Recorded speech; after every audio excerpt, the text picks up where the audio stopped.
yu'minuna billah wa kalimatihi wattabi'uh la'allakum tahtadun. Siapa dia? Kata Allah, berimanlah kepada Allah, berimanlah kepada Rasulku. Siapa Rasulku yang kuperintahkan untuk kalian beriman? Yaitu Nabi yang ummi, yang beriman kepada Allah dan beriman kepada ketetapan-ketetapan Allah. Kitab. Ya, pengantar ini singkat para sahabat. Mantep TV sudah standby. Di like, di subscribe, di share sebanyak mungkin untuk supaya mencegah sahabat-sahabat kita di luar sana tidak terpengaruh terhadap pemurtadan. Bila aku itu cuman ucapan Yesus kepada Bani Israel. Nabi Musa juga begitu. Tapi kalau Nabi Muhammad diterangkan, ya ayuhan nas, wahai seluruh manusia, wattabi'u, ikutlah kalian kepada Nabi Muhammad, la'allakum tahtadun, agar kalian semua manusia mendapatkan petunjuk. Itu dalil, Bung. Al-A'raf ayat 158. Nah, sedangkan Yesus tidak pernah mengajarkan dirinya kepada Romawi, kepada Yunani. Yesus tidak pernah mengajarkan itu. Yang Anda anggap Yesus mengajarkan itu ya hanya makhluk penghuni kubur yang keluar pada hari ketiga, lalu kemudian mengajarkan nabi-nabinya, utusan-utusannya, mengajarkan Roma, Yunani dan seluruh bangsa-bangsa untuk menjadi pengikutnya. Itu bukan Yesus Kristus anak Maria. Berbeda. Itu bukan Nabi Isa alaihissalam dalam konsep Islam. Jadi kalau Yesus itu dia hanya berseru Shema Israel, Adonai Eloheinu, Adonai Ahad, wahai Israel, wahai Israel, wahai Israel. Sama seperti Musa. Tapi kalau Nabi Muhammad, wahai seluruh manusia, ya ayuhan nas, ya Bani Adam, wahai seluruh anak keturunan Adam.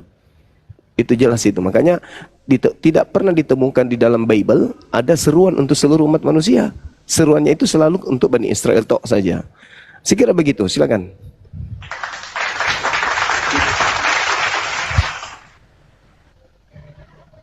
Silakan Pak Kris.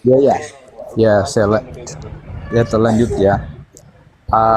Jadi kan kita ini di dunia kan manusia, umat manusia banyak yang Kristen aja udah miliaran, Islam juga udah sangat banyak, lumayan ya. Jadi seakan-akan di dunia ini kita bersaing atau berkompetisi untuk merebut jiwa-jiwa ya, untuk diselamatkan. Nah, untuk berbicara soal keselamatan, kalau di Yesus ya,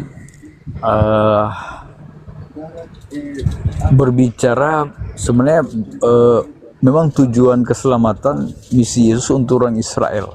Nah, sekarang pertanyaan saya ya, ketika ajaran Islam ya diturunkan di Arab sana tetapi ditolak, nah apakah ajaran Islam, ajaran Al-Quran itu layak diajarkan di luar Arab itu? Nah, seperti juga Yesus, kalau dia diutus untuk orang Israel tapi mereka sendiri menolak dia. Nah, makanya Paulus katakan, kepada mula disampaikan Injil Kerajaan Allah, tapi kalian menolaklah, sehingga kami berpaling kepada bangsa-bangsa lain. Makanya 12 murid dan Paulus ditugaskan untuk menginjil keluar Yahudi. Nah, sekarang ketika kita katakan, oh Yesus hanya untuk orang Israel, tapi dalam hal penolakan Israel terhadap Yesus, ya anugerah keselamatan itu sebenarnya diberikan kepada bangsa lain juga. Sama seperti kalian orang Indonesia, jadi agama Islam mengikut agama yang diturunkan di Arab sana, kan sama. Jadi bisa mengislamkan dunia, dan juga Kristen bisa mengkristenkan dunia ya atas izin Tuhan. Nah, karena memang ketika Yesus bersuara kepada Paulus, memang diperintahkan kepada murid-murid yang lain, terimalah dia. Orang ini akan kupakai untuk sampaikan kebenaran kepada bangsa-bangsa lain. Nah, jadi kalau misi penyelamatan dua agama besar di dunia ini ya, Pak Kris, Pak Pendeta Kris, lebih baik bertanya deh Pak Pendeta daripada menjelaskan. Lebih baik bertanya. Enggak, pertanyaan saya akan mengarah ke pertanyaan ya. Bang Suma katakan untuk orang Israel saja, sedangkan murid Yesus digunakan untuk bangsa-bangsa lain, termasuk mereka bisa berbahasa Arab. Nah itu, jadi kalau Injil yang dijelaskan ini ke dalam bahasa Arab, apa salah kita gunakan bahasa Arab diterjemahkan, Injil itu diterjemahkan ke bahasa Arab supaya orang Arab juga tahu tentang Taurat dan Injil itu. Ya itu aja dulu. Iya, baik. Sebenarnya udah jelas bagi kita yang belajar tentang perbandingan agama. Yesus itu mau dibawa kemanapun, tetaplah dia hanyalah nabi, rasul untuk Bani Israel menurut lisannya sendiri. Kalau di Al-Quran menurut Allah pencipta langit dan bumi, dan menurut Nabi Isa yang terkutip, terekam di dalam wahyu Allah kepada baginda Rasul Muhammad SAW. Ya Bani Israel, inni rasulullahi ilaikum. Wahai Bani Israel, sesungguhnya aku ini adalah rasul untuk kalian.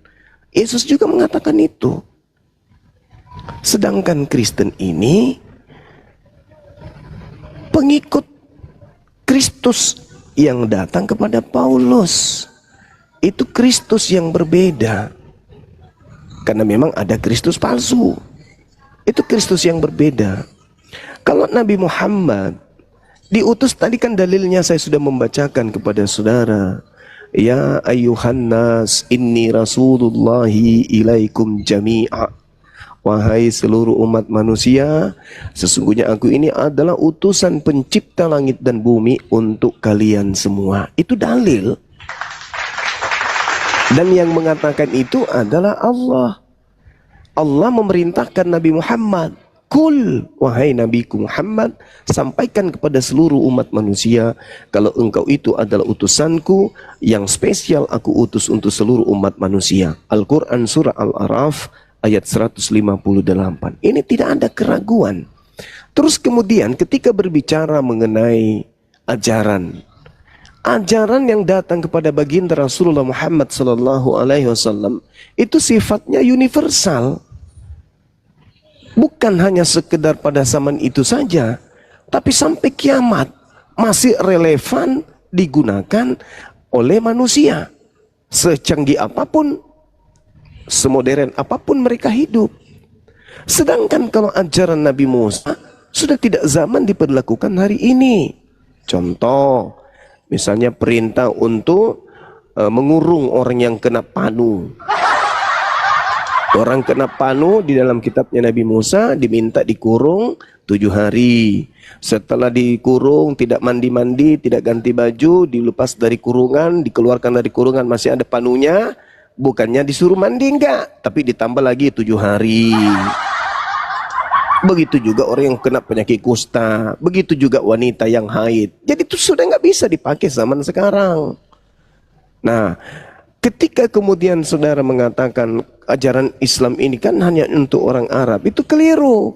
Nabi Muhammad diutus untuk menyampaikan ajarannya kepada seluruh umat manusia. Al-Quran surah An-Nahl ayat 44. Bil bayyinati waz zubur wa anzalna ilaika dzikra litubayyana linnas ma nuzzila ilaihim wa la'allahum yatafakkarun. Kamu diutus untuk mengajarkan manusia, membimbing manusia kepada seluruh ajaran yang mereka harus lakukan selama mereka hidup. Itu perintah Al-Quran. Sedangkan Yesus, nggak usah terlalu jauh dulu deh. Yesus untuk orang Indonesia terlalu jauh, 2000 tahun lamanya. Yesus untuk orang Roma aja dulu, ada nggak dalilnya?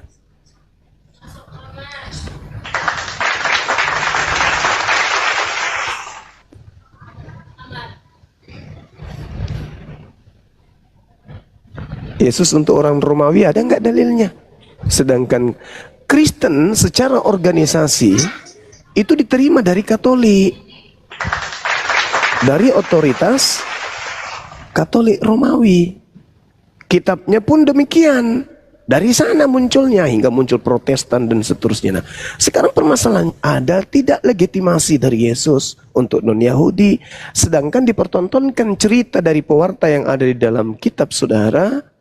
Yesus di dalam kitab Matius 15 itu ya mengatakan kepada orang Kanaan, orang Samaria sebagai guguk. Tidak disebutnya sebagai domba. Apatah lagi kita yang ada sekarang di Indonesia ini. Dan lagi-lagi Yesus juga memang mengatakan, minta kepada penolong, minta kepada Bapa, kepada Tuhannya, agar menurunkan kemudian, agar mengutus kemudian penolong lain. Seorang penolong lain. Seorang itu berarti manusia. Ketika berbicara mengenai roh kudus, roh kebenaran, itu berbicara nabi. Kalau roh kudus itu berbicara malaikat. Tidak ada berbicara Tuhan di situ. Roh kudus itu berbicara malaikat. Kalau roh kebenaran itu berbicara nabi. Jadi roh kudus diutus kepada nabi. Roh kudus diutus kepada roh kebenaran. Itu polanya. Tapi Kristen ini kan tidak ngerti apa itu roh kudus, menganggap Tuhan itu roh kudus, menganggap roh kudus itu adalah merpati, menganggap bahwa pencipta langit dan bumi itu pernah jadi roh kudus, menjadi roh. Enggak. Roh kudus yang datang kepada Maria itu adalah Gabriel yang datang pada bulan ke-6. Roh kudus itu adalah Gabriel itu sendiri. Kalau roh kebenaran itulah manusia yang diminta oleh Yesus dalam Yohanes 14 nomor 16. Aku akan minta kepada Bapa seorang penolong lain, yaitu roh kebenaran. Itulah dia, Nabi Muhammad. Jadi saya simpulkan, roh kebenaran itu seorang nabi. Bukan roh saja, tapi seorang nabi. Nabi yang jasadnya bersih, yang rohnya juga bersih, pikirannya bersih, niatannya bersih, kerjanya hanya berserah diri dan bertobat ketika dia khilaf. Itu disebut roh kebenaran karena dia membawa kebenaran, bukan membawa kesesatan, bukan membantah Tuhan. Kan begitu saudara. Jadi jelas dalam Al-Quran itu kaidahnya, Nabi Muhammad diutus kepada Anda, kepada seluruh umat manusia. Yesus itu bukan untuk Anda. Yesus itu hanya untuk Bani Israel. Nah, adapun yang mengaku-ngaku dirinya diutus untuk untuk seluruh manusia, ada dua, Nabi Muhammad dan iblis. Iblis itu diturunkan ke bumi untuk mencobai seluruh umat manusia, seluruhnya. Dari zaman Adam sampai kepada cucu-cucunya hari kiamat, iblis itu diberi ruang untuk mencobai seluruh umat manusia. Itu iblis. Yang kedua, Nabi Muhammad. Nabi Muhammad diutus untuk menyelamatkan seluruh umat manusia, bahkan alam semesta. Jadi dua tokoh yang diutus oleh Allah, pencipta langit dan bumi, iblis versus Nabi Muhammad.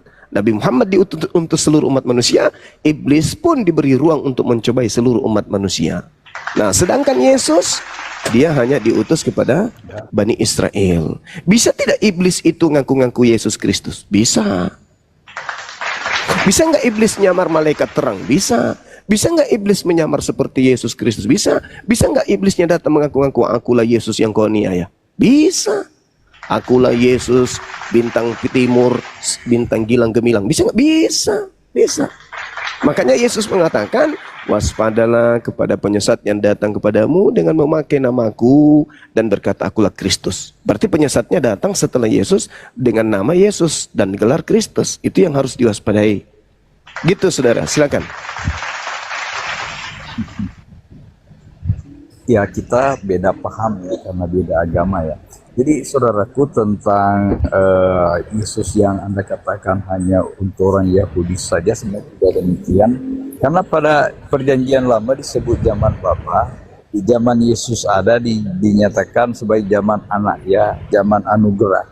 Nah, setelah Yesus naik ke surga, sekarang menjadi zamannya Roh Kudus. Nah, Roh Kudus ini kan bisa bekerja di hati dan pikiran manusia. Nah, ketika Roh Kudus Tuhan Yesus menjanji kirim kamu Roh Kudus, sebenarnya dalam bentuk apa dikirim? Nah, ternyata pada hari Pentakosta di Kisah Para Rasul, Roh Kudus itu memberi kesanggupan kepada murid-murid Yesus untuk berbahasa lain, berbahasa yang bukan bahasa mereka. Nah, jadi artinya zaman Roh Kudus ini adalah Injil itu disampaikan ke semua bahasa di dunia.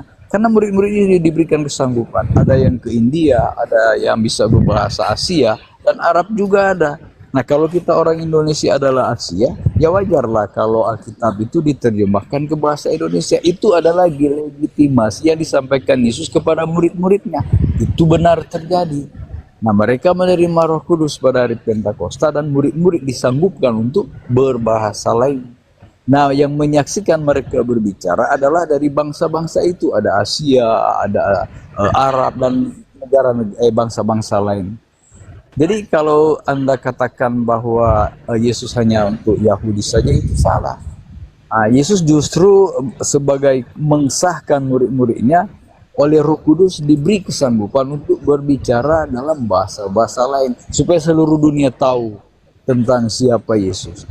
Jadi Injil Kerajaan Allah disampaikan bangsa, kaum, dan bahasa. Itu yang dikatakan Yesus. Nah, itu terjadi. Makanya kalau kita jadi Kristen, ya, bukan karena kita itu seperti Anda katakan tadi. Kita memang Yesus yang mencari kita.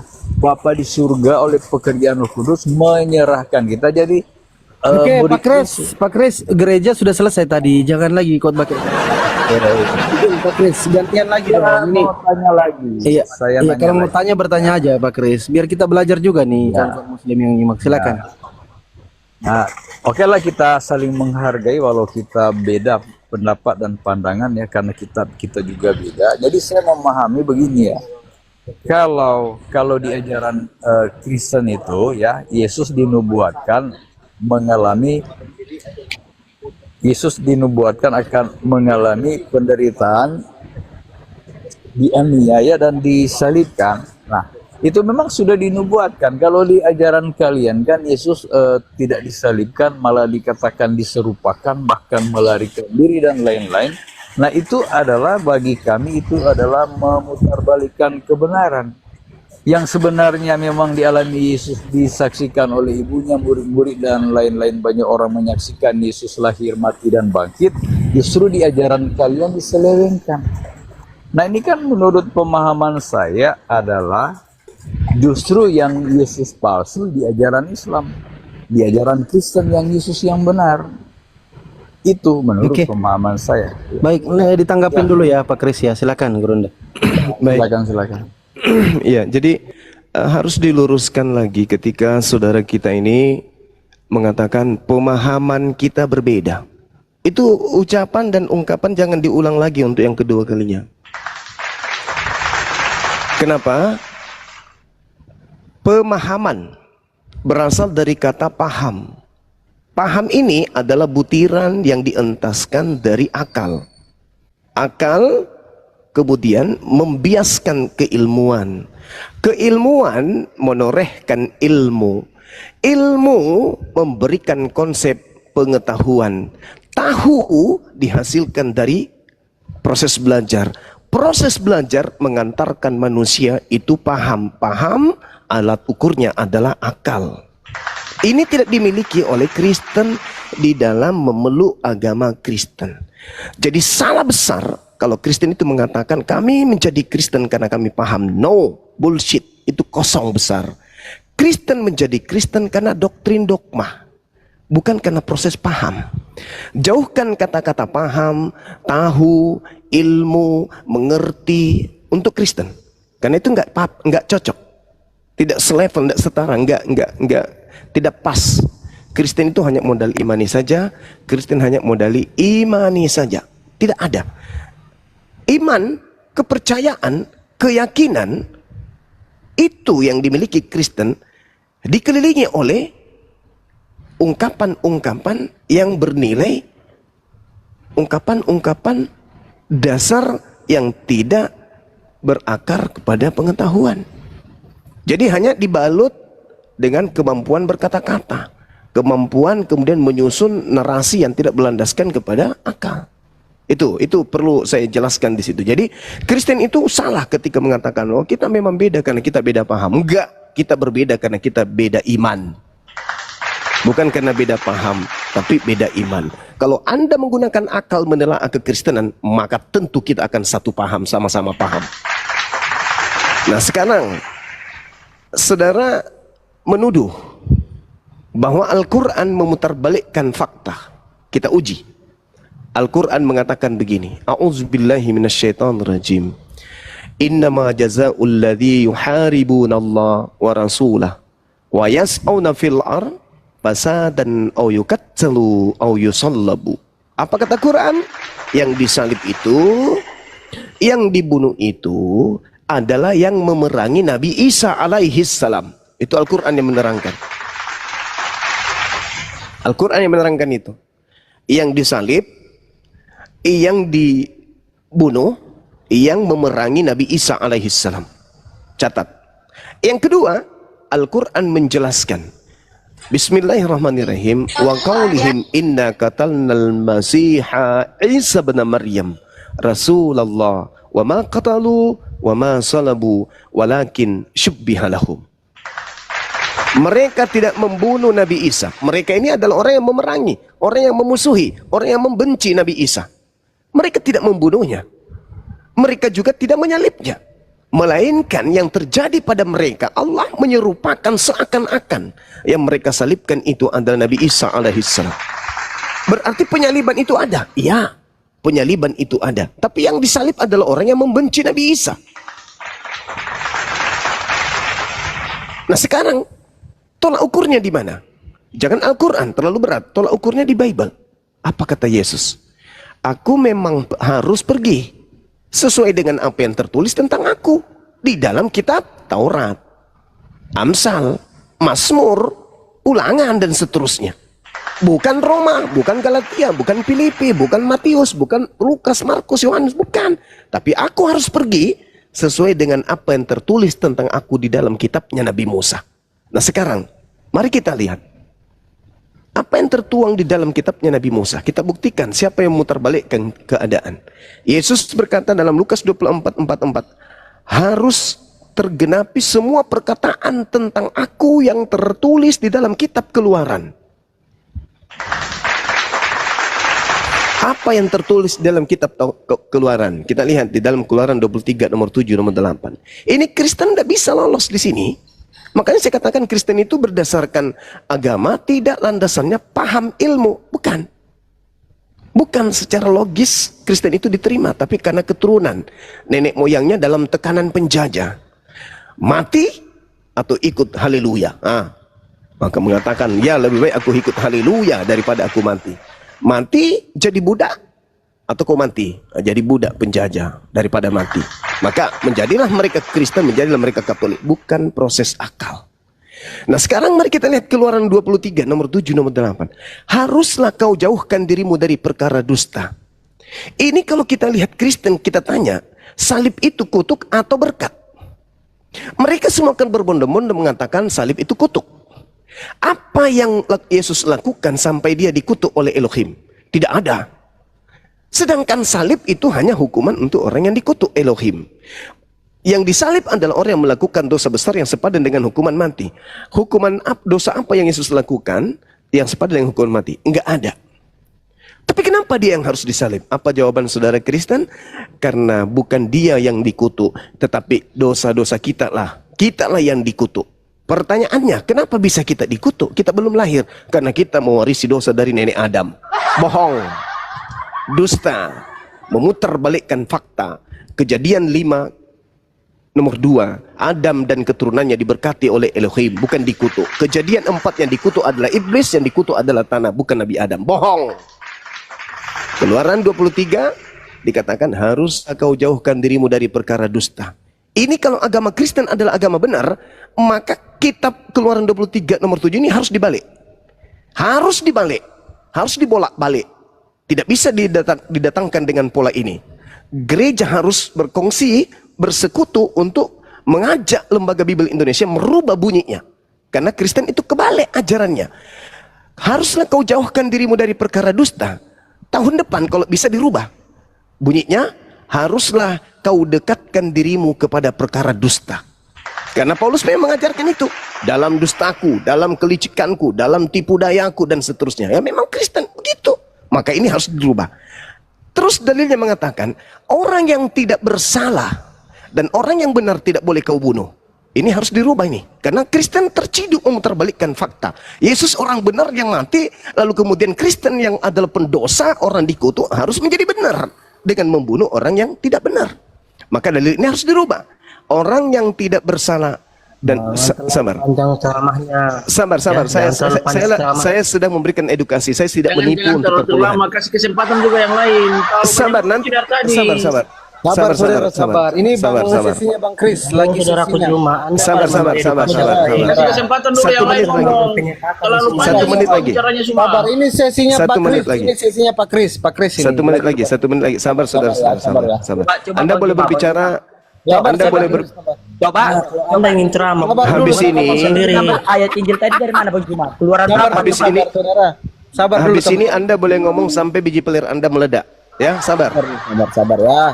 Orang yang tidak bersalah dan orang yang benar tidak Cuma boleh Anda kau bunuh. berkuar-kuar, tapi ini penjelasan Anda dalil. tidak alkitabiah begitu loh. Ini dalil. Justru dalil yang saya terangkan di sini. Justru dalil yang saya terangkan. Lanjut Bang. Orang yang tidak bersalah dan orang yang benar tidak boleh kau bunuh. Yesus bersalah enggak? Tidak. Yesus orang benar enggak? Orang benar. Boleh enggak dibunuh? Tidak boleh. Rubah ini, rubah. Maka nanti terbitan berikutnya adalah orang yang sabar. Orang yang tidak bersalah dan orang yang benar boleh kau bunuh. Sebab aku Tuhan tidak akan membenarkan orang yang bersalah. Rubah juga itu, rubah. Sebab aku Tuhan akan membenarkan orang yang bersalah. Jangan kau terima, janganlah kamu terima. Sebab suap membuat buta mata orang-orang yang melihat dan memutarbalikkan perkara orang-orang yang benar. Suap janganlah kau terima. Balik ini, terimalah suap. Sebab suap membuka mata orang-orang yang melihat dan tidak memutarbalikkan perkara orang-orang yang benar. Balik ini. Karena kalau Anda tidak balik, maka ini tidak bisa, Kristen nggak bisa lolos di sini dalil ini. Sedangkan Yesus merujuk kepada dalil Keluaran. Di dalam Lukas 24:44, Yesus merujuk kepada kitab Keluaran. Di kitab Keluaran, Yesus tidak boleh dibunuh. Di kitab Keluaran, Kristen nggak boleh diikutin. Di kitab Keluaran, Kristen itu harus bubar. Keluaran 23 nomor 7 dan 8. Haruslah kau jauhkan dirimu dari perkara dusta. Maksudnya, kalian harus menjauhkan diri kalian dari ajaran Paulus. Karena Paulus itu mendirikan agamanya dari dusta. Kalau kelamaan semua, kau ini kasih Ya, kesempatan sudah. buat orang lain dulu. Sekarang kesempatan buat orang lain. Iya, silakan Saudara Herman, silakan kamu menjelaskan kepada saya.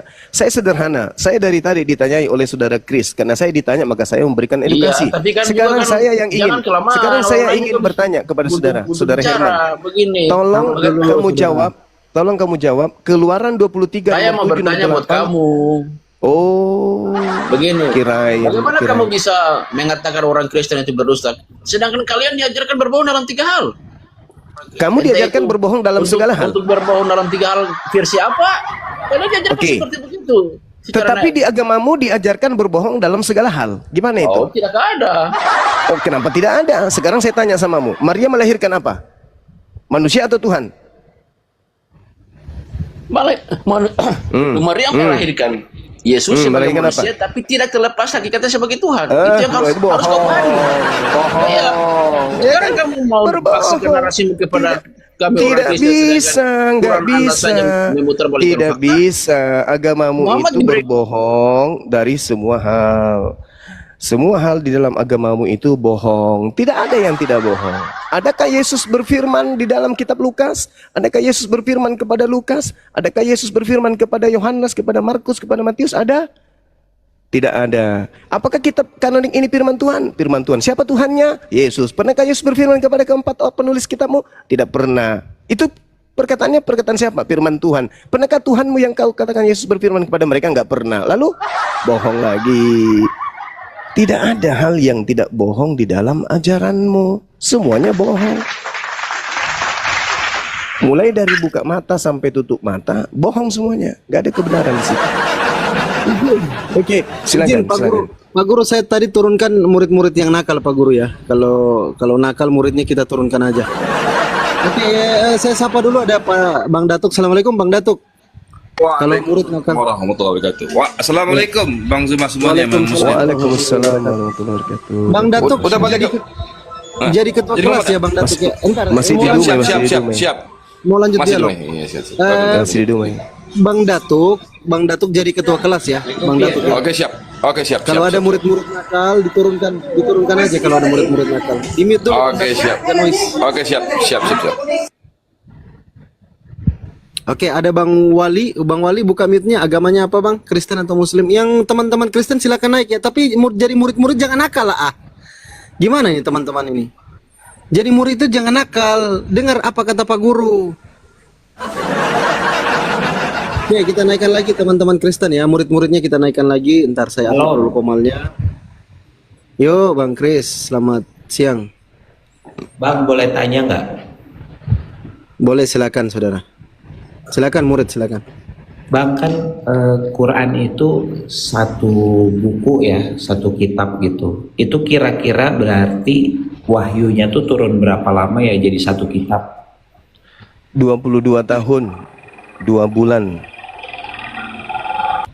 22 tahun 2 bulan. Ya, Berapa hari? ada yang mengatakan 22 hari. Berapa jam? Enggak dijelaskan berapa jam. Hitung aja itu berapa jam. Kalau 1 tahun, 2 tahun, 3 tahun sampai 22 tahun. Hitung, silakan. Jadi kan gini, selama 22 tahun misalnya gini Bang, satu kali turun berapa ayat? Itu jadi jumlahnya berapa kali turun? Itu tergantung situasi pada zaman itu. Yang jelas Al-Quran kami itu secara sistematis waktunya diterangkan semasa pewahyuan. Pada saat diwahyukan, sahabat Nabi Muhammad menerima wahyu, menghafalkan wahyu tersebut. Setiap turun wahyu dihafalkan, setiap turun wahyu dihafalkan, setiap turun wahyu dihafalkan, dan setiap saat didaras.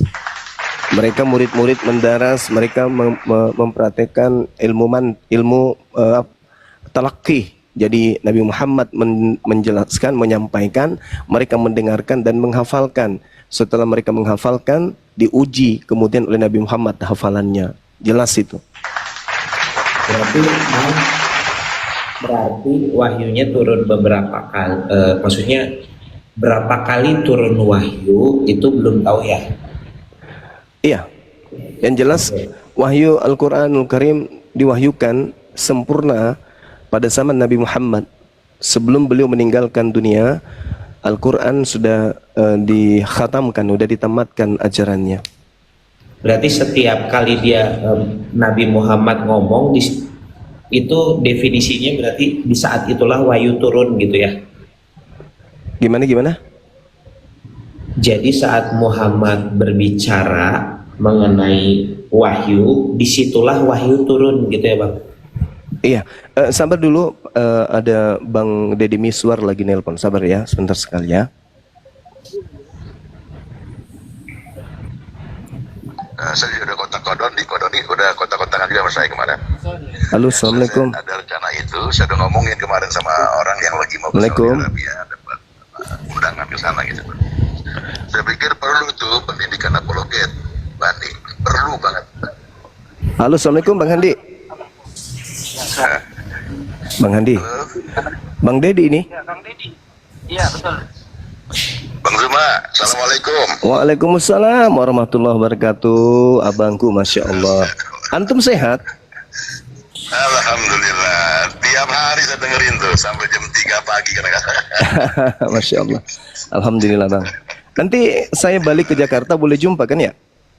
Boleh Bang, boleh. Alhamdulillah. Lihat tuh film Doti. Belajar dari ini Jenderal Nagabonar. Wah,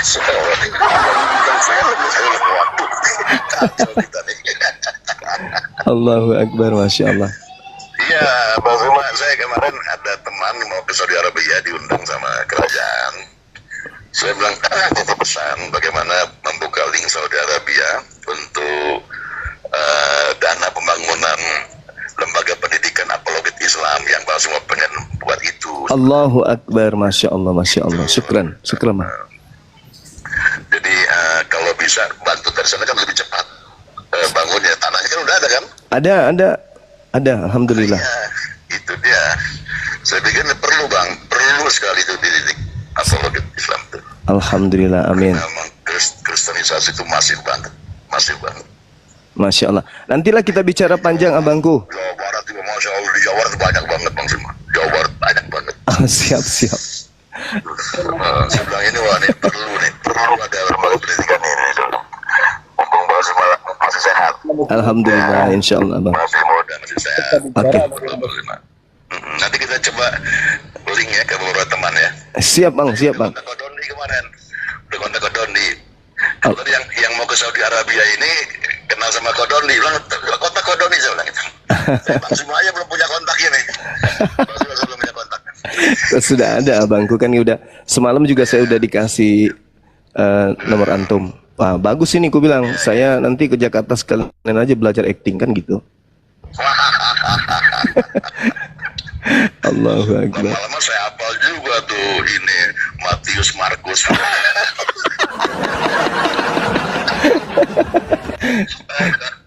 Allahu Akbar, Masya Allah.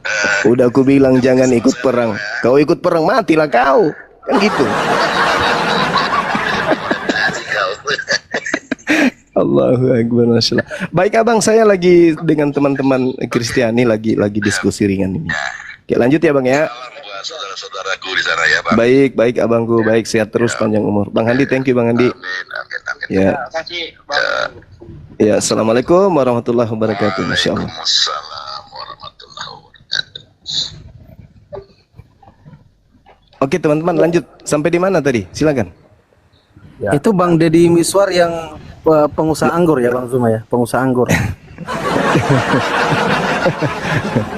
Silakan Bang Kristo. Iya lanjut. Jadi kan selama 22 tahun itu yang kita tadi belum bisa simpulkan berapa kali turunnya itu maksudnya gimana sih Bang? Jadi maksudnya itu kan Nabi Muhammad tuh menjelaskan kepada sahabat itu proses saat turunnya itu gimana sih sampai 22 tahun kan berarti berkali-kali kan? Apakah ada proses dia sedang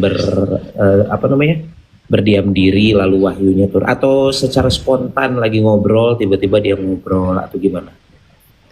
Iya, jadi proses pewahyuan yang terjadi kemudian itu sama yang dialami oleh Nabi Musa, sama yang dialami oleh Nabi Ibrahim, sama. Pada prinsipnya seluruh Nabi itu mengalami proses pewahyuan dalam 3 fase. Jadi dalam Al-Quran surah Asy-Syura ayat 51, Allah Subhanahu wa Ta'ala menjelaskan bahwasanya ketika seorang nabi menerima wahyu dari Allah itu diantaranya ada 3, salah satu dari 3 atau ketiga-tiganya. Wa ma kana li basyarin ayyukallimahullah illa wahya aw min wara hijab aw yursila rasulan fayuhhiya bi izni ma yasha innahu aliyyun hakim. Jadi tidaklah seorang itu berbicara langsung dengan Allah, tidak, melainkan dengan 3 cara. Salah satunya diantaranya adalah melalui proses pewahyuan. Ada yang dari belakang tabir, lalu kemudian ada yang diutus malaikat kepada mereka. Nah, Nabi Muhammad ini mengalami ketiga-tiganya. Melalui pewahyuan yang langsung ke dalam hatinya, langsung ilham, berupa ilham masuk ke dalam jiwanya, masuk ke dalam pikirannya, benaknya. Kemudian yang kedua melalui belakang tabir. Seperti yang dialami oleh Nabi Musa. Ya Musa, ya aku menyeru Musa dari balik tabir, dari balik pohon. Itu tabir itu melalui perantaraan. Kemudian mengirim malaikat. Nah, ketika Roh Kudus datang kepada Nabi Muhammad, ketika kemudian malaikat datang kepada Nabi Musa di Gunung Sinai, itu melalui perantaraan malaikat. Jadi 3 hal ini yang dijadikan oleh Allah sebagai kendaraan penyampai pesan kepada nabinya, baik kepada Nabi Muhammad maupun nabi-nabi yang lain. Nah, kemudian tidak ada manusia yang menjadi saksi. Dalam arti kata, tidak ada manusia yang melihat malaikat itu turun kepada Nabi Muhammad dalam wujud asli. Enggak ada. Tidak ada. Karena yang ditemui hanyalah nabi yang dimana mereka yang menerima firman. Seperti Nabi Musa menerima kemudian kitab Taurat. Tidak ada manusia yang menyertainya, tidak ada manusia yang melihatnya, malaikat datang kepadanya. Itu enggak ada. Seperti itu saudara. Jadi ketika Nabi Muhammad menerima wahyu, itu kita ketahui, umatnya tahu, paham, sahabatnya paham ketika Nabi Muhammad memberikan kabar baru. Misalnya memberitakan tentang sholat, memberitakan sebentar alam, memberitakan tentang puasa. Itu wahyu baru itu yang diterima tuh. Yang pada akhirnya terangkum dalam satu kitab. Nah, itulah Al-Quran. Di dalamnya seluruh hukum-hukum terkumpul. Makanya tadi saudara Krishna, ya, Christian, waktu pertama kali berbicara mengenai Roh Kudus, pola Roh Kudus yang ada di Kristen itu keliru. Roh Kudus yang benar adalah Roh Kudusnya datang mengajarkan kepada roh kebenaran, roh kebenarnya mengajarkan kepada murid-muridnya, murid-muridnya merangkum semua ajaran Roh Kudus itu di dalam sebuah kitab. Jadi ketika umat Islam ini mengalami masalah dalam kehidupan keberagamaan, maka mereka kembali bertanya kepada Quran, bertanya kepada Roh Kudus, bertanya kepada ilmu Roh Kudus yang pernah dititipkan kepada penyampai wahyu, ke penerima wahyu yaitu Nabi Muhammad yang kemudian ditorehkan dalam sebuah kitab. Itu kalau di Islam. Jadi ketika ada masalah, Roh Kudusnya membimbing melalui catatan yang ada dalam Al-Quran. Al-Quranlah sebagai obat untuk mencari solusi. Itu Roh Kudus. Kalau di Kristen enggak. Kata Kristen Roh Kudusnya datang ke orang per orang. Itu keliru. Kenapa? Antar sekte dengan sekte yang lain berbeda pandangan. Nah, mana Roh Kudus yang benar? Enggak ada kan? Enggak bisa ditentukan mana Roh Kudus yang benar. Yang satu mengatakan begini, yang satu mengatakan begini. Sekarang Roh Kudus yang benar yang mana? Nah, kalau di Islam ketika ada perbedaan pendapat, kembali kepada Roh Kudus. Apa kata Roh Kudus? Ya Al-Quran. Maka keputusannya ada di Al-Quran. Ambillah keputusan berdasarkan isi Quran. Nah, kalau Kristen ambil keputusan berdasarkan apa? Roh Kudus. Roh Kudusnya pendeta Esra Soru mengatakan begini, Roh Kudusnya pendeta yang satu mengatakan begini. Nah, mana Roh Kudus yang betul? Jadi Roh Kudus itu konsepnya cuma di Islam, bukan di Kristen. Kalau di Kristen memang tidak mengenal kata Roh Kudus, nanti mengenal kata Roh Kudus setelah masuk di Indonesia kitabnya.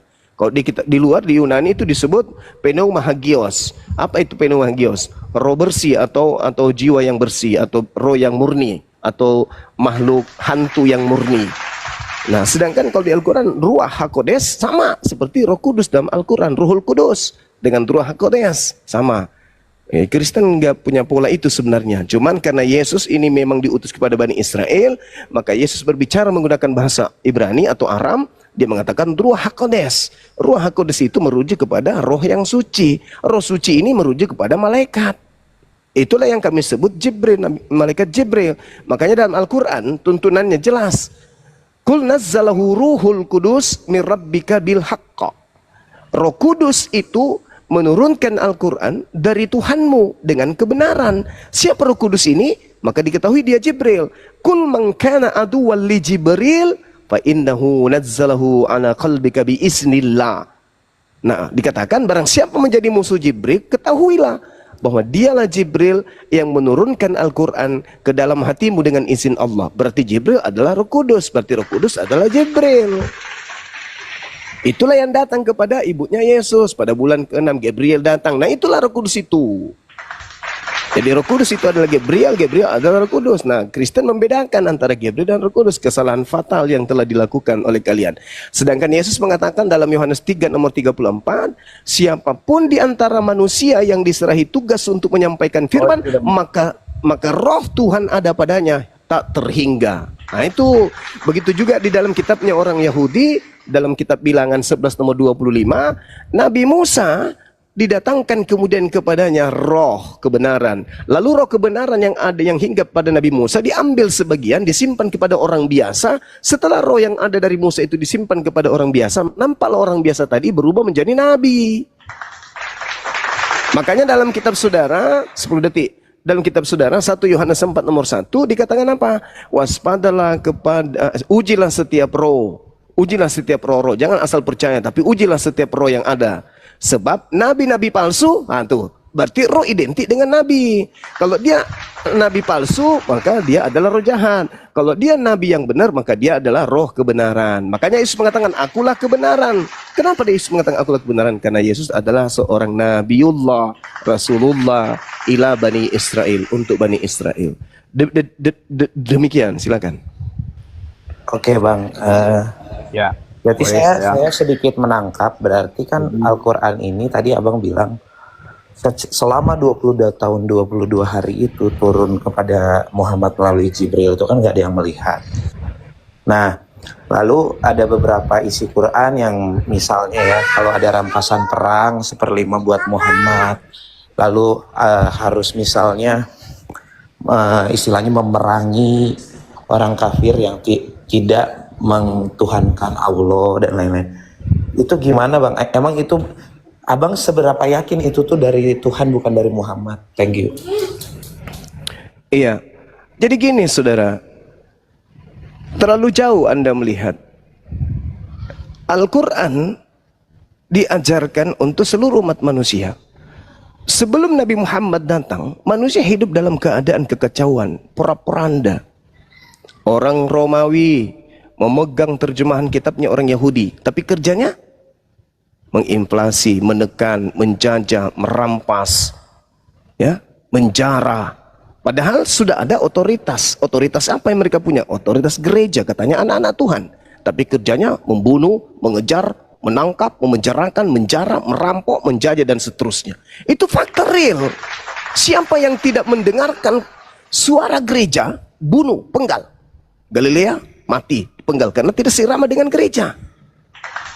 Sama Nabi Musa, seluruh orang yang diajarkan kemudian untuk diperangi, dibunuh. Jangan kau biarkan apapun yang bernapas. Anda baca kitab Bilangan 31, Anda baca Ulangan 20, nomor 10 dan seterusnya. Perintah Tuhan apa? Bunuh, bunuh, bunuh, bunuh, bunuh, bunuh. Kenapa? Karena memang harus ditumpas orang-orang yang melanggar firman Tuhan. Harus orang-orang yang membuat kerusakan di atas muka bumi, yang membuat kemaksiatan di atas muka bumi, harus diperangi. Sodom Gomora merusak kerusakan di bumi, diratakan oleh Tuhan. Kaumnya Nabi Nuh diratakan, kaumnya Nabi Daud, semuanya yang membuat kerusakan di atas bumi. Atau Tuhan berpaling darinya. Tuhan tidak mau lagi memandang dia. Seperti Bani Israel, Tuhan berpaling, tidak mau lagi pandang, tidak mau lagi dipandang oleh Tuhan. Nah, Nabi Muhammad datang, dia membawa hukum-hukum, dan itu sudah dinubuatkan di dalam Ulangan 33 nomor 2. Terbit dari Sinai, lalu kemudian di Zion, di Zair, lalu kemudian di Faran. Dia datang dengan membawa pasukan 10.000 orang suci. Di tangan kanannya ada obor api yang menyala-nyala. Apa itu maksudnya? Dia membawa pasukan 10.000 orang suci, orang yang bersunat, membawa hukum, di mana hukum yang ada di tangan kanannya adalah hukum yang akan membakar semua hukum-hukum jahiliyah yang ada di depannya. Siapa yang mempraktikkan itu? Siapa yang menggenapi itu? Nabi Musa enggak, Nabi Daud enggak, Salomo enggak, Yeremia enggak. Siapa? Yesus apalagi? Enggak. Paulus lebih-lebih. Lalu siapa? Baginda Rasulullah Muhammad SAW meratakan kota Mekah dengan membawa 10.000 pasukan, dikenal dengan sejarah Fathul Makkah. Bagaimana Nabi Muhammad bawa pasukan 10.000 dari Madinah untuk menundukkan kemudian kota Mekah. Dia yang menggenapi. Makanya apologet Islam Indonesia itu disebut nama API, karena apologet Islam Indonesia berdiri dengan niat dan visi untuk menghancurkan segala konsep-konsep hukum-hukum pagan di atas bumi pertiwi Indonesia. Begitu saudara. Jadi Nabi Muhammad itu datang, sudah dinubuatkan. Bahkan apa? Coba sekarang ini Anda buka Bible, Anda baca Kisah Para Rasul 3, nomor 22, nomor 23. Anda baca sekarang. Jangan sebut itu Nabi Muhammad, tapi tolong Anda renungkan itu siapa? Apa yang dikatakan di situ? Bukankah di dalam kitab Tauratmu dikatakan, Taurat Musa dikatakan, Tuhan akan mengutus seorang nabi yang sama seperti Musa. Dan dikatakan, dan akan terjadi, barang siapa yang tidak mendengarkan nabi tersebut akan dilenyapkan dari bangsa kita. Itu nabi mana itu? Gak usah masuk ke perjanjian lama, terlalu berat buat saudara. Perjanjian baru aja. Tolong tunjukkan siapa yang dimaksud dalam perjanjian baru ini. Di perjanjian baru aja, di Kisah Para Rasul. Di Kisah Para Rasul 3 nomor 23. Bukankah di dalam kitab Tauratmu dikatakan, Taurat Musa dikatakan, Tuhan akan mengutus seorang nabi dan akan terjadi, berarti harus, wajib, akan terjadi. Siapapun yang tidak mendengarkan nabi yang sama seperti Musa itu akan dibasmi, akan dilenyapkan, akan dibunuh, akan dihilangkan dari bangsa kita. Pertanyaan saya, nabi yang dimaksud Lukas ini siapa? Silakan Anda jawab. Oke, siap Bang, saya jawab ya. Jadi Abang pingin menghadirkan nubuatan Muhammad di dalam kitabnya, kitab Torahnya Yahudi dan kitab Bible-nya Kristen yang saat ini. Itu sebenarnya Bang, sebenarnya itu kontradiksi dengan pernyataan Islam yang kitab sebelumnya itu sudah diselewengkan. Jadi saya agak unik nih. Berarti Bang, Oke. saya bentar dulu. Berarti Bang Zuma tuh percaya ya sama isi-isi di dalam Bible kami ya. Itu dulu satu, terus yang kedua ini terakhir. Saya jawab dulu yang ini. Oke. Yuk. Oke, saya jawab ya. Saya dari sejak dulu tidak pernah menyebut kitab saudara itu dengan sebutan Alkitab. Karena saya tahu itu bukan Alkitab. Tidak pernah saya sebut kitab Anda Injil, karena saya tahu kitab Anda bukan Injil. Saya tidak pernah menyebut kitab Anda dengan kitab Taurat, karena saya tahu kitab Anda bukan Taurat. Lalu kenapa saya menjadikan itu rujukan? Satu, karena Anda Kristen. Lalu kenapa harus kitab itu? Dua, karena kitab itu adalah catatan-catatan wartawan. Ketiga, catatan wartawan tentu ada kebenaran di dalamnya. Karena kalau seorang wartawan menuliskan berita hoax, murni hoax, maka dia akan ditinggalkan. Posisi penulis kitab saudara adalah pewarta, wartawan yang melakukan penyelidikan yang terjadi terkait dengan objek materinya adalah nabiku. Siapa nabiku? Nabi Isaku, Nabi Musaku, Nabi Daudku, Nabi Ibrahimku yang menjadi olahan pabrik dari pewarta sehingga melahirkan surat kabar bernama Bible. Jadi berita yang muncul di dalam surat kabar yang dihasilkan dari pewarta yang melakukan penyelidikan sejarah terkait dengan nabiku yang kuimani ini, itu masih tertoreh kebenaran di dalamnya meskipun status kebenarannya bukan firman Tuhan, tapi kebenaran ilmiah. Maka Al-Quran mengatakan, ya ahlal kitab, lima talbisunal haqqa bil batil wa taktumul haqqa wa antum ta'lamun. Wahai ahli kitab, mengapa engkau mencampur adukan antara kebenaran dan hak? Padahal engkau tahu itu adalah sebuah kebenaran. Engkau tahu adalah sebuah kebenaran, tapi engkau lakukan pencampur adukan. Apa bukti pencampur adukan? Engkau memberikan berita-berita kabar-kabar kepada pewarta-pewarta tersebut, lalu diterangkan dalam Al-Quran, "Fawailul lilladzina yaktubuna al-kitaba biaidihim tsumma yaquluna hadza min indillah." Pewarta atau wartawan-wartawan tersebut setelah kau berikan berita-berita tentang apa yang dihasilkan dari pengajaran para nabi, kau campur adukan dengan berita-berita kosong sehingga pewarta-pewarta itu menuliskan kitab itu dan mengatakan ini dari Allah padahal itu bukan dari Allah. Jadi kenapa saya gunakan kitab saudara? Ya karena Al-Quran tidak mungkin Anda imani. Kalau saya beritakan Al-Quran, mana Anda percaya? Kad aflahal mu'minun. Jelas itu orang-orang mukmin yang berkeberuntungan karena percaya kepada Quran. Nah, sehingga ketika Anda bertanya, saya menjawab pakai Al-Quran, apakah Anda beriman? Tidak. Apakah Anda beriman kepada Bible? Beriman. Kalau saya menjawab pakai Bible dan Anda tidak percaya, maka tanyakan kepada saudara, kenapa saya tidak percaya kepada Bible? Hanya oleh karena yang menerangkan adalah Bang Zuma. Tapi kalau pendeta yang mengajarkan apapun yang dikatakan, saya percaya mati-matian. Padahal itu hanya doktrin dan dogma. Itu saudara. Jadi saya menyampaikan kebenaran yang muncul. Al-Quran mengatakan, lima talbisunal haqqa bil batil. Mengapa engkau mencampur adukan yang hak dan batil? Boleh saya tanggapi Bang Zuma? Iya, silakan. Oke, Bang Zuma tadi bilang kalau surat dari kabar gitu, dari para istilahnya bahasa sekarangnya jurnalis di sana, nggak mungkin 100% palsu, tapi ada yang benar. Nah, ini abang memilah mana yang benar, mana yang palsunya, kayaknya keinginan abang doang. Ini saya lanjutin dulu ya. Jadi abang itu Nabi Musa, Nabi Ibrahim dan lain-lain sebelum Islam datang tuh bang, udah ada yang mengakui mereka adalah nabinya, yaitu Yahudi. Yahudi itu mengakui Musa itu nabinya mereka, ya aku kasih tahu. Lalu kami datang. Nah, jadi abang maksud aku gini loh, abang kan merasa itu adalah nabinya umat Islam, itu menurut aku sepihak aja sih.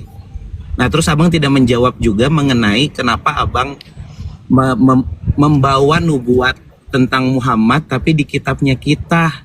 Itu lucu banget sih buat kami, kayak ternyata abang tuh ternyata timbang pilih gitu. Di saat sesuatu misalnya mengatakan kalau Yesus itu utusan, berarti abang percaya gitu. Nah, berarti abang percaya. Saya jawab. Ntar dulu, berarti di situ abang sedang percaya Bible. Terus ketika misalnya Yesus dikatakan karena dia kita hidup, misalnya abang jadi nggak percaya sama Paulus.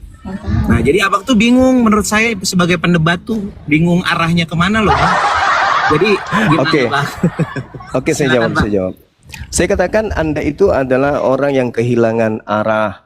Dari awal pembukaan materi tadi saya katakan Kristen itu adalah penumpang gelap. Saya ulang lagi sekali lagi. Dengarkan wahai seluruh umat Islam dan orang Kristen yang ada di Indonesia.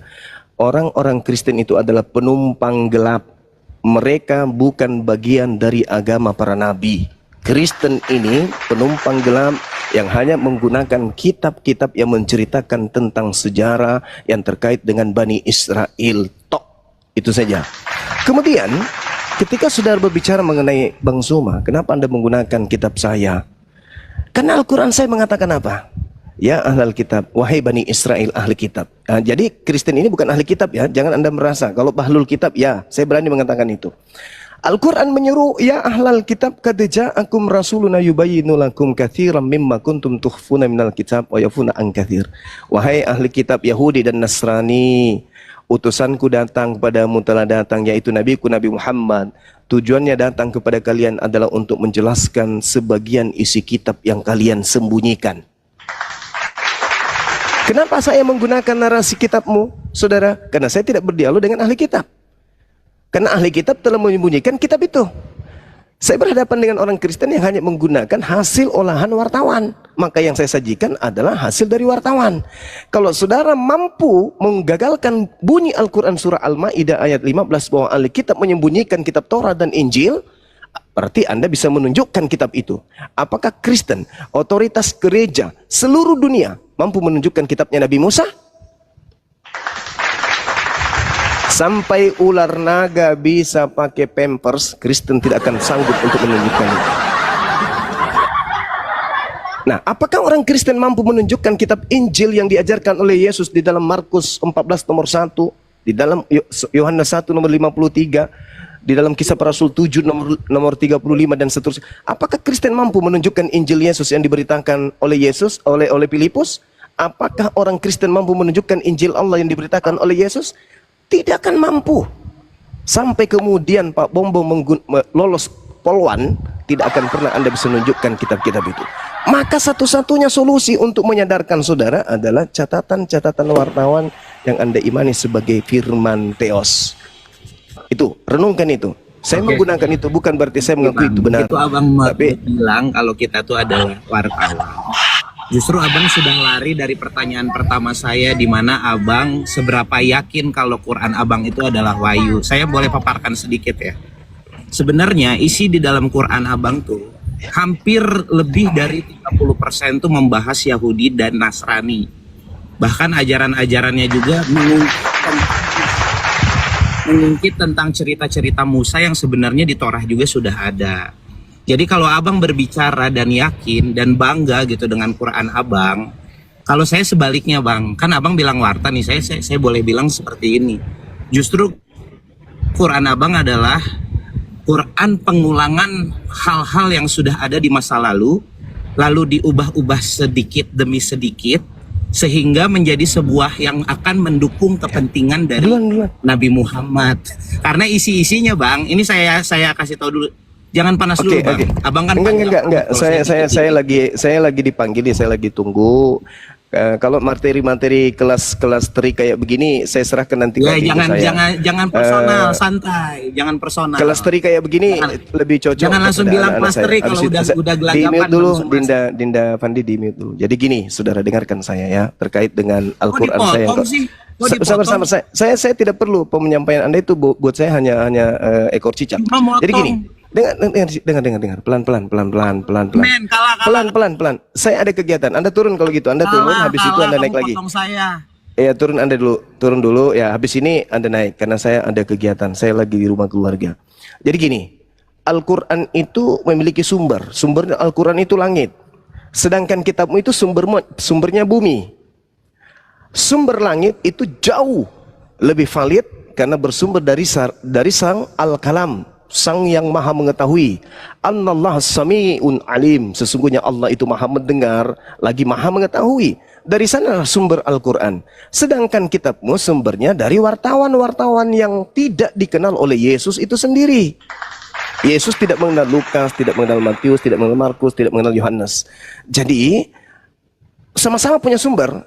Bible punya sumber yaitu manusia, wartawan-wartawan lepas tadi. Al-Quran punya sumber yaitu pencipta langit dan bumi yang melihat masa Musa, yang menyaksikan masa Isa alaihissalam. Jadi kalau ada kesamaan itu karena menceritakan satu objek yang sama. Cuman yang menceritakan Al-Quran adalah yang maha mengetahui, Allah, dan yang menceritakan Bible, peristiwa Yesus itu yang menceritakan adalah manusia yang punya kelemahan. Jadi kalau ada kesamaan, itu karena karena berbicara tentang objek yang sama. Nah, kenapa Al-Quran berbicara mengenai Bani Israel? Al-Quran mengatakan dalam surah Al-Ma'idah, وَلَقَدْ أَخَذَ اللَّهُ مِيثَاقَ بَنِي إِسْرَائِيلَ وَبَعَثْنَا مِنْهُمُ 12 نَقِيبًا وَقَالَ اللَّهُ إِنِّي مَعَكُمْ. Jelas itu. Allah tadinya sebelum mengutus Nabi Muhammad memilih 12 Bani Israel, dan Allah mengatakan, inni ma'akum, aku bersama dengan kalian. Nah, ketika mereka ingkar, Allah kemudian memilih Nabi Muhammad untuk meluruskan mereka. Oke, sahabat-sahabat sekalian, sementara begitu, habis ini kita lanjut lagi. Izinkan saya sejenak 10-15 menit, seperti biasa diambil alih oleh teman-teman yang lain. Yang pasti yang adik tadi itu dinaikkan kembali, beliau butuh Bang Suma, beliau butuh diobati. Adik itu butuh dokter, silakan dinaikkan kembali. Sebelum istirahat, Gurunda, Assalamualaikum warahmatullahi wabarakatuh. Abang dan Gurundaku. Waalaikumsalam warahmatullahi wabarakatuh. Ya, ada urusan udah dibilangnya masih ngengkel mau menang kalah. Naik lagi Christoph, lawan saya aja. Naikkan dia, saya rujak. Disapa yang ada, izin dulu, tidak ada data di Bible, tidak ada data di Al-Quran itu mengkisahkan Nabi itu berzina. Satu, tidak ada data di Al-Quran itu ada Nabi mensinahi kedua anaknya. Tidak ada data di Al-Quran itu mengorbankan manusia mati terkutuk menebus dosa. Kalau ada peristiwa yang sama, justru Al-Quran datang membersihkan nama-nama mereka yang dirusak oleh orang-orang yang tidak bertanggung jawab. Artinya apa? Bersyukurlah dengan adanya Al-Quran untuk menyernihkan ini semua.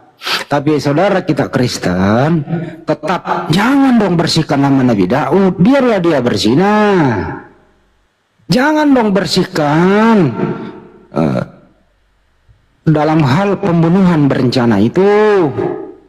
Jangan dong bersihkan kalau anak-anak itu dibantai. Janganlah dibersihkan kalau si Onan itu mengeluarkan itunya di atas perut. Janganlah bersihkan kalau ada Nabi Lot untuk mensinahi anaknya. Jangan dibersihkan. Kristen ini maunya ada yang rusak-rusak semua yang dia mau pakai. Jadi kalau hal begini masuk semua di kepalamu, apa yang ingin kau pergunakan dalam hidup yang serba modern ini? Apa yang kau ingin praktekkan? Hukum apa yang kau mau pakai? Kasihilah musuhmu. Kasihilah musuhmu. Doakanlah mereka yang menganiaya kamu. Apa yang kau pakai itu? Negara ini mau aman seperti itu? Apa yang Anda mau pakai kalau tidak diluruskan oleh Al-Quran? Nah, Anda berbasic daripada, betul kata Bajuma, karangan-karangan manusia, karangan Matius, karangan Lukas, karangan Yohanes, mimpi Yohanes, tulisan Paulus dari kawasan Roma dan sekitarnya, Efesus, Roma, Galatia, ya segala macam. Kalau landasan iman seperti ini Anda mau bawa buat diskusi, makanan ringan buat kami apologet Islam Indonesia, Anda tidak akan pernah mempunyai daya untuk itu. Kenapa? Yang kami pakai bersumber dari yang maha tahu, bersumber dari yang maha adil, bersumber dari yang maha kuasa. Ajaran Islam tidak bersumber dari karangan Nabi kami. Ajaran Islam tidak bersumber dari karangan para sahabat, tapi ajaran Islam bersumber dari Allah Subhanahu wa Ta'ala. Begitu kira-kira. Jadi, kalau ada Kristen mau diskusi dengan kami anggap kerupuk yang lembek yang kami bisa mainkan seumur hidup. Terima kasih. Ya, oke, Kang Dito lanjut. Dinaikkan ya, yang masuk. Lain. Ya, silakan. yang Christopher tadi mana dia? Naik lagi, Chris. Minta lagi naik. Oh, lari. Bukan lari, diturunin sebentar supaya ada Bang Zuma mau ada yang menyampaikan gitu loh. Silakan naik lagi. Tapi menyikapi tentang gerbong gelap atau pengikut jemaat gelap. Ini hubungannya sebenarnya yang mereka ada hubungan nggak sih dengan Bani Israel itu? Yang saya tangkap begitu, dan ini memang kita sudah komitmen ya akan membawakan satu materi tindak lanjut bagaimana orang yang mengaku sebagai umat Israel atau orang Yahudi padahal sejatinya tidak, maka itu tertulis di dalam Bible sendiri. Kita pengen tanya, kalau temanya siapa yang ngajarin Kristen, yang saya tanya jemaat iblis yang ada di kitab Wahyu pasal 3 nomor 9 itu siapa? Yang menyebutkan mereka ini adalah yang mengaku sebagai orang Yahudi tetapi bukan. Nah, coba buat teman-teman Kristen, kalau Pak Kris semalam udah sampai kita ngantuk-ngantuk ya. Yang lain mungkin, Bapak Pendeta silakan. Apakah Kristen disebut dengan gerbong gelap? Ini ada hubungannya dengan yang disebutkan di kitab Wahyu, di mana disebutkan di situ tentang jemaat iblis. Silakan. Disapa dulu Bang Arai itu, agamanya apa Pak Arai itu? Ya, sampai dulu, saya masih ada part kedua ini, biar kita telanjangi sekalian sama yang Christopher tadi. Boleh ya part kedua nih? Nih dengerin part kedua nih, part kedua. Kalau Christopher ini dan kawan-kawan ingin jujur apa adanya, ya, agama yang Anda anut adalah agama pagan yang berbau Yunani. Untuk menyembunyikan ini semua, terutama yang masuk ke Indonesia, Anda hilangkan bungkusnya. Biblos diganti menjadi Alkitab, kata Theos diganti menjadi Allah, Apostolos diganti menjadi Rasul, dan seterusnya dan seterusnya. Kalau ini tidak Anda pinjam istilah Al-Quran dan tidak nyolong kitab Yahudi, Anda bungkus semua, tapi di dalamnya adalah pagan, saya rasa Kristen banyak berpikir untuk meninggalkan ini. Kalau back to original text, makanya Kristen yang ada di luar negeri sekarang udah mulai goyang. Kawasan Eropa, gereja-gereja sudah mulai ditinggalkan. Kenapa?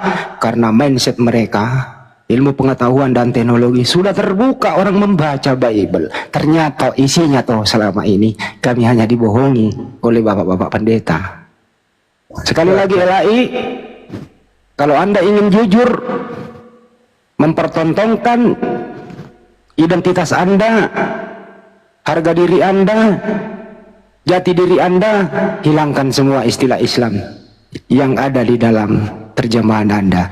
Saya rasa Pak Kris, Christopher, Kristen yang lain membacanya mengalami musibah yang dahsyat dan bergegas untuk memeluk Islam dengan syahadat asyhadu alla ilaha illallah wa asyhadu anna muhammadar rasulullah. Takbir. Allahu akbar.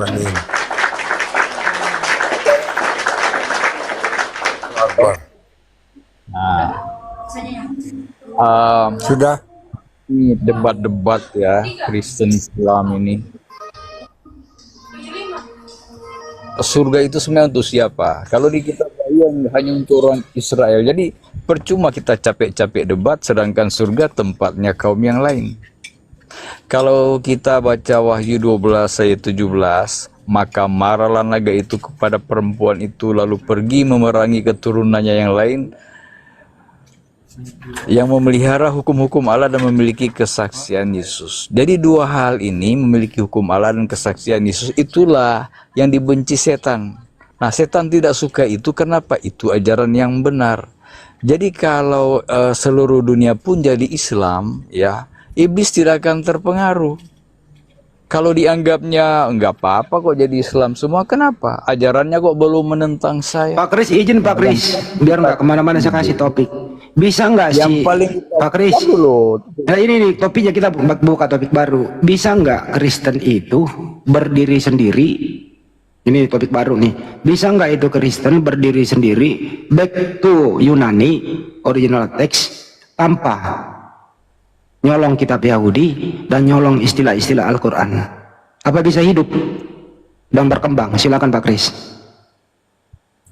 Kita ini sebenarnya bukan dibilang nyolong-nyolong. Memang kalau kita perhatikan firman dari Yesus, dia itu mengutip Taurat ya, kitab Musa ya, kemudian apa yang dianggapnya masih berlaku tidak dirubah, tidak dibatalkan. Ya, jadi kalau itu masih berlaku adalah 10 perintah Allah itu, ya tidak ada yang batal. Kita ini pengikut Kristus, bukan pengikut Musa. Kita juga pengikut Kristus, bukan pengikut ajaran-ajaran baru. Nah, Yesus mengajarkan sesuatu yang menggabungkan kitab Taurat dan Injil. Ya, ajaran Yesus dan kitab Musa, dia kan membenarkan ya apa yang dikatakan masih berlaku masih. Jadi kita juga, maksud Pak Kris ngaku-ngaku jadi orang Yahudi begitu? kita bukan, kalau kita melakukan 10 perintah Allah bukan karena kita ngaku-ngaku jadi orang Yahudi, bukan. Kan Yesus katakan mana kehendak Allah, mana kehendak Bapa, itu yang harus kita perhatikan. Kan apa dia katakan? Bukan yang berseru kepadaku Tuhan, Tuhan, Tuhan masuk dalam kerajaan surga, tetapi melakukan kehendak Bapa di surga. Ini kemana-mana nih Pak Kris. Saya lagi Pak Kris. Saya lagi izin. Kalau Pak Kris konsisten, nih dengerin baik-baik. Kalau Pak Kris konsisten mengikuti Torah, kalau Pak Kris konsisten mengikuti Injil Nabi Isa atau Iso, itu Anda tidak akan menjadi Kristen. Anda akan menjadi Yudaisme, minimal dari Nasrani. Kalau Anda konsisten, dengerin dulu, saya belum selesai. Anda tidak akan pernah menjadi Kristen. Kenapa? Kalau memang Kristen itu benar memakai